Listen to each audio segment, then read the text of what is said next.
കണ്ണൂർ ചെറുവാഞ്ചേരിയിൽ കുട്ടിയുടെ കളിപ്പാട്ടത്തിന് അടിയിൽ നിന്ന് രാജവെമ്പാലയെ പിടികൂടി. ചെറുവാഞ്ചേരി സ്വദേശി ശ്രീജിത്തിന്റെ വീട്ടിൽ നിന്നാണ് പാമ്പിനെ പിടികൂടിയത്. സർപ്പ വളണ്ടിയറും മാർക്ക് പ്രവർത്തകനുമായ ബിജിലേഷ് കോടിയേരിയാണ് രാജവെമ്പാലയെ പിടികൂടിയത്. രാത്രി 9 മണിയോടെയാണ് സംഭവം.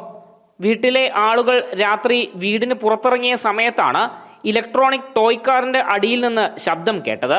തുടർന്ന് ലൈറ്റ് അടിച്ചു നോക്കിയപ്പോൾ കളിപ്പാട്ടക്കാറിന്റെ അടിയിൽ രാജവെമ്പാലയെ കണ്ടെത്തുകയായിരുന്നു. ഏതാണ്ട് 6 അടിയോളം നീളമുണ്ടായിരുന്ന രാജവെമ്പാലയെ കണ്ട് ഭയന്ന വീട്ടുകാർ ഉടൻ തന്നെ ആളുകളെ വിളിച്ചുകൂട്ടി. സർപ്പ വളണ്ടിയറും മാർക്കിന്റെ പ്രവർത്തകനുമായ ബിജിലേഷ് കോടിയേരി വീട്ടിലെത്തി പാമ്പിനെ പിടികൂടി. മഴക്കാലമാണ്.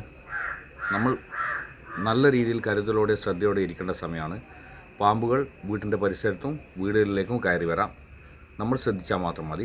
നമ്മുടെ ശ്രദ്ധക്കുറവുകൊണ്ടാണ് നമുക്ക് കൂടുതൽ അപകടങ്ങൾ സംഭവിക്കുന്നത്. കൂട്ടിയിട്ട വസ്തുക്കൾ എടുക്കുമ്പോൾ നമ്മളൊരു വടി കൊണ്ട് തട്ടി മാറ്റുകയോ മറ്റും ചെയ്യുക. അതേപോലെ തന്നെ രാത്രി വെളിച്ചമില്ലാത്ത ഭാഗത്തുകൂടി സഞ്ചരിക്കുമ്പോൾ കയ്യിൽ വെളിച്ചം കരുതുക. പാമ്പിനെ പിടികൂടി കൊണ്ടുപോയതോടെ നാട്ടുകാരുടെയും പ്രദേശവാസികളുടെയും വലിയൊരു ഭീതിയാണ് ഇല്ലാതായത്. വനമേഖലയോട് ചേർന്ന് കിടക്കുന്ന പ്രദേശമായതിനാൽ കാട്ടിൽ നിന്നായിരിക്കാം പാമ്പ് ഇങ്ങോട്ടേക്ക് എത്തിയത് എന്നാണ് നിഗമനം. ജനം, കണ്ണൂർ.